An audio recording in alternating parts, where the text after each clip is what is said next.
people, real matters. This is Diana Tulchinsky with her first guest, Paul Bauerschmidt. Paul, please tell me where you grew up in the United States. Oh, sure thing. It's a pleasure, Diana. Thank you for hosting. Appreciate the opportunity. I grew up in southeastern Michigan, so not too far away, sort of near Lake Erie. I spent a little bit of time on the West Coast, a couple of years in Portland, Oregon, a couple of years in San Francisco, and then we ended up back here in the Chicago area in 2002. How did your parents influence you to go into education or to go have leadership skills? It's a good question. My mother was a school teacher and my dad was a pipe fitter, and they always encouraged higher education. And I think that I always had a passion for computer programming, and so that's what I'm in now. I think that the sort of interest in education and interest in being outdoors kind of is a byproduct of where I grew up and you know, and my experiences there. So it's a nice confluence of events, I guess, that sort of led me to leading the troop here. Oh, nice. Where did you go for college? I went to the University of Michigan, and I went there for an undergraduate degree. And then when we moved to Chicago, I actually got a master's degree at Northwestern. And then I was just wondering, when did you go from Michigan and decide to go to Glenview? It must have been a big journey for your family. It wasn't too big. I mean, we came to Chicago in 2002 for work. You know, I work in technology, and my wife works in safety now. And we moved out of the city once we had kids, and we had some, pardon me, we had some family in Glenview. And what was interesting about that is that my wife's cousins graduated from Glenbrook South, you know, in the late 90s, early 2000s. And my wife's cousin was an Eagle Scout in this troop. So it's a happenstance that I'm actually leading the troop that sort of members of the family were involved with some years ago. Oh, nice. And so was computer science your passion, or is this kind of like intro to leadership skills in Boy Scouts? I think it's a little bit of both. I really enjoy camping at fundamental level, and I've always enjoyed computer science, I think, just as a professional career. So it worked out pretty well. Then that's what I followed professionally, and then I had an opportunity and an outlet for camping and getting outdoors with the Scouts here in the Midwest. How did you hear about the Boy Scouts personally? Yeah, that's a good question. My son, our kids went into the Lyon Public Schools, the elementary school here, just on Waukegan, and the Cub Scouts were recruiting at the time, and my son joined. This is many years ago now, 2014, I guess, not even 2012.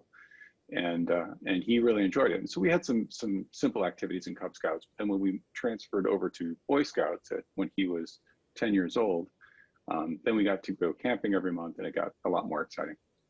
How did you become a leader in Boy Scouts? It's an interesting position to be in, where you're leading a bunch of young men trying to learn how to be leaders themselves. I think that the reason that they asked me to lead the troop was that I had at the time, you know, young scouts in the program. My older son is 17 now, and my younger guy is 13. So we still have a few years left in the scouting program. And I was, you know, quite passionate about it, and so it seemed like a good fit. So you know, there are, you know, in our Boy Scout troop, there are around 24 adult leaders, and so it was quite an honor for them to have asked me to take this role on. And what age do you start recruiting for kids? High school, elementary school, junior high? Yeah. In Cub Scouts, we now offer programs starting from kindergarten. So as soon as the kids can be interested in joining, there are monthly activities in the Cub Scout program, and that runs from kindergarten through middle of 5th grade. And so middle of 5th grade, right around when they're turning 10, 11 years old, there's an opportunity to then transition into Boy Scouts, and that's called crossing over. And then the Boy Scout program runs from, you know, when they're 10, 11 years old up through 18. Mm-hmm. And so we've recruited traditionally through the elementary school system, but I think that if you have a strong program and a, you know, good and healthy schedule of campouts, you can really draw from the community at large. and a lot of it's social and word of mouth. Different circles of friends will join at once, which is neat to see. And what type of levels are you adjusted to, like for merits? Like, what do you have to do for the elementary and then transition to junior high? Yeah, in the Cub Scout packs, so this is the elementary school, it's really just age-based and activities. So did you participate in certain activities, and hopefully you picked up a few things around first aid and a little bit of outdoorsmanship, and hopefully some citizenship. But for the most part, it's you're getting a rank every year in Cub Scouts. Once you transition to Boy Scouts, then the advancement is really on the individual themselves. So the scout themselves really drives how fast they'll move through the program. There isn't a specific age delineation at all. We have 7 ranks that a Boy Scout will go through. Sort of there's the 4 junior ranks, and then the 3 senior ones that everyone has heard of. The 3 senior ones being Star, Life, and Eagle Scout. And the 4 junior ranks are primarily around core skills, again, sort of around citizenship and first aid and outdoorsmanship. But then in the senior ranks, it's really about leadership and service within the community and through a service project. Oh, nice. Do you have a service project that was outstanding last year? Yeah, we've had a number of really good ones actually lately. We had we've redone they redid a retaining wall at St. Philip's maybe about 2 years ago. We've recently redid the native plant gardens in both Crowley Park, as well as we recently helped out with some replanting of native plants here in the Pine Street River project that the village put on. We've also done some sort of replacement of aging materials. There was a bridge in the Grove that was replaced in late 2019. And then we had one of our scouts for an Eagle project in River Woods Park out on Milwaukee there. One of the birds that they have is a bald eagle. And that cage the bald eagle was in needed a new roof. And so one of our scouts replaced that roof. That was some years ago though. Nice. And do you ever see seniors getting scholarship through their leadership at Boy Scouts? Yeah, I think it's probably worth thinking about like what scouting prepares you for, but we see scouts go to all manner of different schools, everything ranging from sort of very high-end schools like Boston College or Dartmouth, all the way through scouts that just go directly into careers, and then take classes at Oakton in their off hours. So it doesn't necessarily dial in explicitly like these individuals are always going to go to certain types of schools. But having said that, if you can write Eagle Scout on your application, or either for admissions or for your financial aid, it's a big differentiator. And I think it goes a long way to be able to say, and frankly, like the experiences that you've had up to that point that are underlying that statement, give you a tremendous amount of different things to discuss in your application letter and in your life. Frankly, you can draw on these different leadership experiences and different outdoor locations that you've been to really highlight your character. And do you have any scout leaders that make progress, like they want to be a lawyer, computer scientist? Do you ever open it up to other leaders to attract, like academic skills? Yeah, absolutely. We've part of the program is the way we teach leadership and character development in the Boy Scout program is that the troop is organized into groups, and scouts are expected to take leadership roles. In addition to learning core skills, they have to take leadership roles in these various levels, because we emphasize that this is a scout-run group. Really, it's not something that I plan. I'm primarily there to make sure that we stay on the rails and everyone stays safe. The specific campouts, the events, the way that we organize the weekly meetings and what we learn, that's all based on what the scouts put together. So like the leadership opportunities just within that context are somewhat unique, especially in sort of the way that we have our current scholastic environment. Having said all that, I think to your question, like, are there opportunities for scouts to learn academic things or vocational things? I think the answer is absolutely yes. One of the requirements to get to Eagle Scout are merit badges. And so there are 21 required merit badges, and those range from fundamental skills like first aid or personal finance, personal fitness, things like that, but also go into vocation specific things. It could be architecture or computer programming or things like that. But then there are also interest-based merit badges. So those would include things as interesting as small boat sailing, chess, basket weaving, bugling, you name it, there are interest level ones. So there's 140 different merit badges that a scout could go work on. As the scout works on that merit badge, they're not working with me specifically. They're going to work with the merit badge counselor, which is a different adult leader. And so we will often pull from the adults who are in our troop, whether they're registered leaders or parents that we'll pull in and who have specific skills to work with that scout on that merit badge so that they can learn from actual subject matter experts on the topic. They're effectively little mini reports that they can put together. Some merit badges are pretty straightforward, learning the top 10 moves and openings and closings in chess. But some are much more sophisticated, like first aid. There are high expectations on that kind of a merit badge. And then what are the qualifications just to enter a Boy Scouts? Do you have an academic preference for, out of 4, 3.0 GPA and character reference? Wouldn't it be nice? No. No, we'd love to have anyone who's interested in joining. I think a healthy passion for camping is always a really strong factor. We've had some scouts who really got comfortable and loved camping, but weren't as interested in taking on leadership roles or running service projects. And so they didn't go all the way to Eagle Scout, but they were active all the way until they were 18, and they attended all of the camp outs regularly. And it was really exhilarating to see that, because those types of scouts enjoy the program considerably, but don't necessarily need to go and work all the way up the ranks, as it were. And that's fine. I think, as I mentioned, we've got a very strong group, of scouts today in Boy Scout Troop 156. I think that having a group that large gives us gives us some flexibility to allow for that kind of diversity of interests to coexist. There can be scouts who move to leadership positions, and there can be scouts who are not interested in that but enjoy camping. Oh, interesting. And do you ever do anything with Girl Scouts, or is that a separate? Yeah, so yeah, that's what we're talking about. So there's Girl Scouts, and then there is the new brand for Boy Scouts is called Scouts BSA. And Scouts BSA a year ago, or maybe 2 years ago now, announced the inclusion of young women. And so girls can now join Scouts BSA.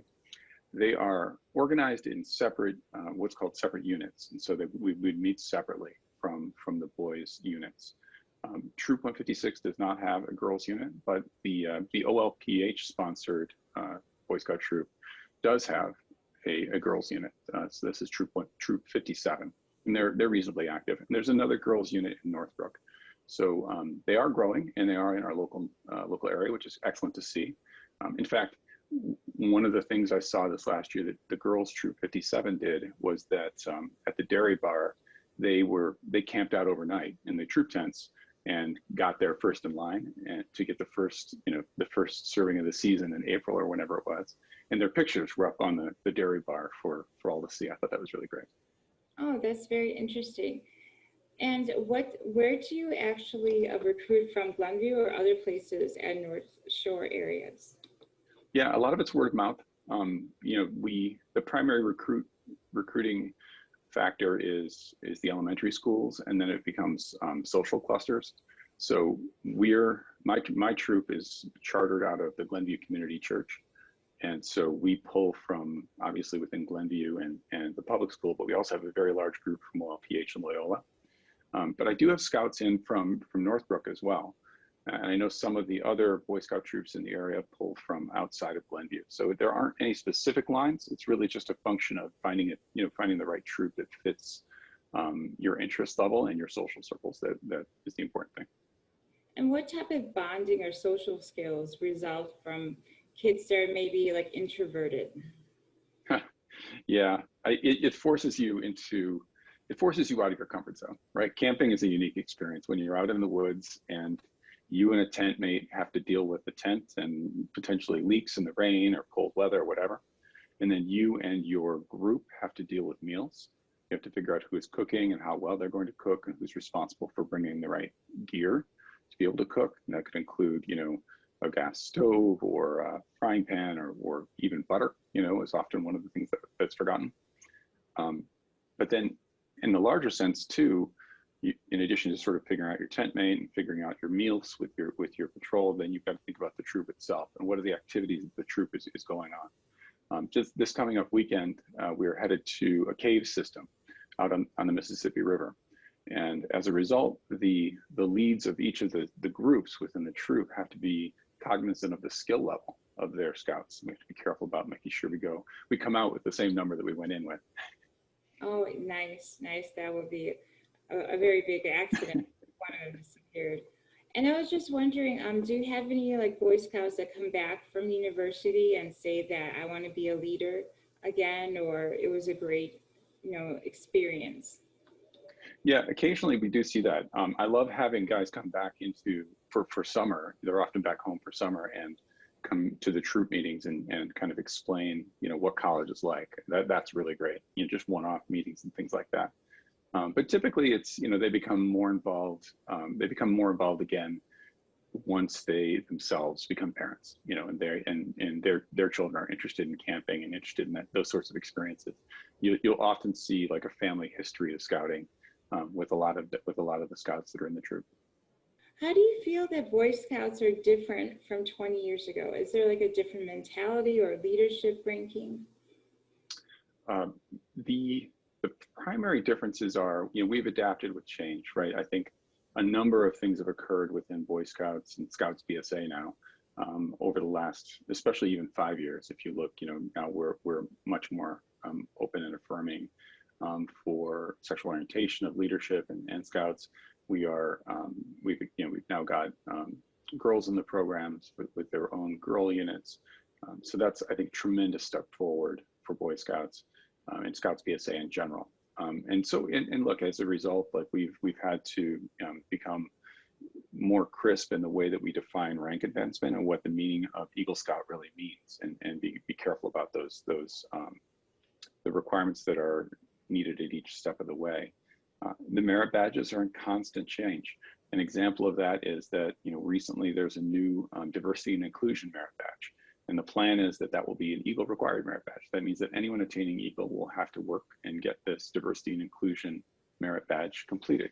I'm pretty excited about that. I think that it's a good step, and you certainly see this in corporate environments as well. So I think, you know, the program fundamentally hasn't changed structurally, but the content has shifted considerably, and then sort of the policies have reacted with society. So I think there's a lot of positive things that Scouting is doing right now. And have you traveled in the United States, like anywhere, San Francisco, for example, with the Boy Scouts? Yeah, pardon me. We just got back from Arizona, or pardon me, from New Mexico this summer. We took a group of 10 Scouts and 2 adults, so there were 12 of us. And we went to a ranch out in New Mexico that's actually owned by the Boy Scouts called Philmont. And we hiked for 2 weeks. We were out on trail for 12 days, and we had 3 stops for food, and we had to deal with all, you know, everything you might imagine. And it's a very rugged experience from, you know, between 6,000 and 12,000 feet. Having to manage where are you sourcing water every day, and which stream will you be able to pull it from on the map, and which areas are dry. How much weight each individual is carrying, how do you assess where to put the food and hang the food so that the bears won't get at it, things like that. It was a tremendous amount of fun, just great experience. Oh, I'm so happy to hear that. And then how do you feel about the grade schools and the elementary schools in Glenview? Does anything particularly strike out about this neighborhood, how good it is? And for sure, yeah, I think the quality of the programs that we have here in Glenview is amazing. I think the investment that we have made in the public school systems is a big differentiator for us. You can see that in the elementary schools for sure, especially with all of the new construction that's occurring right now. across all of the elementary schools and junior highs, but also in GBS itself. It's becoming recognized in college applications, and I think that's really notable. You can see it. Some of the colleges will even have a drop down that says, which state, which high school, and there it'll show. So I think that's a big deal, and the schools have been generally very accepting of working with the Cub Scout programs and helping us find rooms, helping us with the promotion, and just being able to just partner with us in that way. Do you have any plans for the future for more leadership skills or to recruit more kids next year?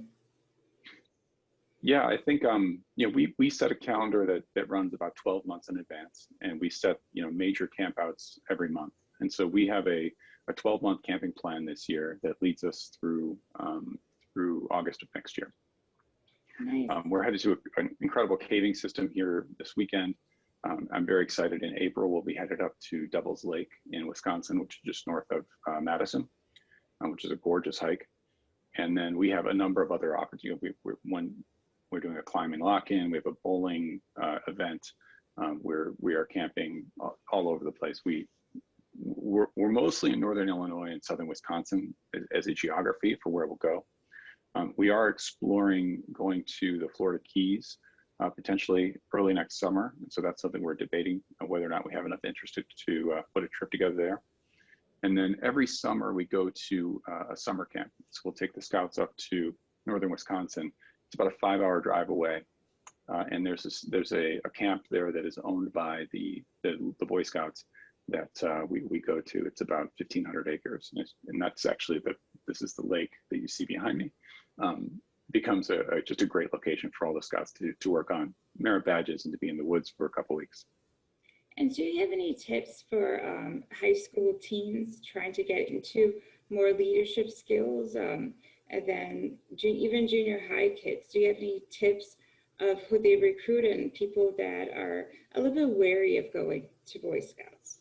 Yeah, for sure. I mean, I think scouting's not for everyone, but we have had folks who join at all ages. Everything from the normal crossover period at 10 and a half, 11 years old, all the way up through folks who have joined at 15, just interested in joining a couple of campouts. I think to get the most out of leadership, though, you really need to find something you're interested and excited about that has a group of people that are also doing it, and then lean in, figure out what you can do to help and how you as an individual can help shape the direction of the organization and make decisions, for that organization, to be responsible for the activities of the group and the individuals at large. I think you can find those leadership opportunities pretty much in a number of different locations. It's tricky to do in sports. In sports there are captains, but for the most part, those are typically coach-led. And so I think it's really pushing the envelope out of the normal activities to try to find those groups that you're passionate about and kind of chase down, what can you do to make them better and to help them organize? Because for sure, every team and every organization needs help organizing. Nice. And do you feel that people have more leadership skills go farther than people that are introverted and they don't want to see people? It's hard to answer. I think that each of them has attributes that are interesting, right? Like I work in computer programming, so I work with a lot of introverts who are very successful, but they are very much heads down, developers. And I think that's fine. I do think that most of the world, you will have to interact with larger organizations, and the skills that we push these young men to have, to be able to interact with other adults, to be able to interact and lead within the group, are core interpersonal skills and character building skills that will serve them for the rest of their lives. And that's true for literally any organization. It's just a matter of, we teach in Boy Scouts, we teach a servant leadership, and that means it is all about, what does it take to get the job done in a way that is humble, but in a way that allows you to organize and make sure that you're efficient as well. And I think like that kind of a servant leadership skill set is exceptionally valuable. And do you have any plans for your family to expand more into leadership or travel? Well, for the troop, I think we talked about what the troop's expectations are for the next year. With the family, I've got my younger son who's 13. He's still working his way through the ranks here in the troop, so I've got a couple more years there. And then, we obviously have, last summer during quarantine, we rented an RV and we were able to get out to, Badlands, Yellowstone, and Teton, and planned a couple of hikes there. The older kids and I did a 7-mile hike in Yellowstone that was pretty spectacular. And so that kind of thing is in the works for next summer, but not completely concrete yet. And do you have plans for retirement in Glenview, or would you like to go back to Michigan? I haven't thought about it, actually. Still too much work to do. I really don't know. I don't know. We have a lot of really good friends here, especially in the neighborhood that we're in, and I think that it would be hard to leave the social structure. We as a family are members of the Glenview Community Church, and I enjoy that community quite a bit. So yeah, I think this has got our name on it for quite a while. Thank you, Paul Bauerschmidt. Thanks, Diana. I really appreciate the opportunity to talk about Boy Scouts and the time. Thank you for watching Real People, Real Matters. This is Diana Tulchinsky. Please watch us again. Thank you.